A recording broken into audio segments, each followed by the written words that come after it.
சென்னை மெரினாவில் உள்ள கருணாநிதி சமாதியில் திமுக செயல் தலைவர் மு.க.ஸ்டாலின் மற்றும் குடும்பத்தினர் மாலை அணிவித்தும் மலர் தூவியும் மரியாதை செலுத்தினர். இரவு 8:30 மணியளவில் மெரினாவுக்கு வந்த மு.க.ஸ்டாலின் கருணாநிதி சமாதியில் மாலை அணிவித்து மரியாதை செலுத்தினார். இந்நிகழ்ச்சியில் மு.க. தமிழரசு, செல்வி, அருள்நிதி, மல்லிகா மாறன், முரசொலி செல்வம் உள்ளிட்ட கருணாநிதியின் குடும்பத்தினர் மற்றும் பேரக்குழந்தைகள் கலந்து கொண்டு அஞ்சலி செலுத்தினர்.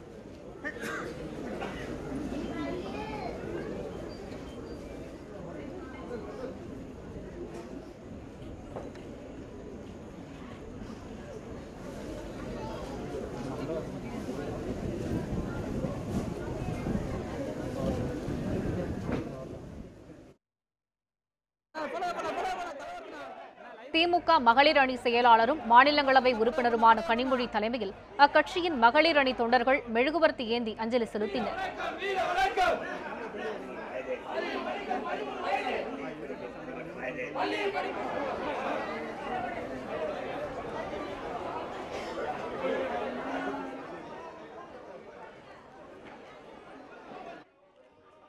கருணாநிதியின் துணைவியார் ராசாத்தி அம்மாள் இன்று மாலை 5:15 மணியளவில் கருணாநிதி சமாதியில் மலர் தூவி கண்ணீர் மல்க அஞ்சலி செலுத்தினார்.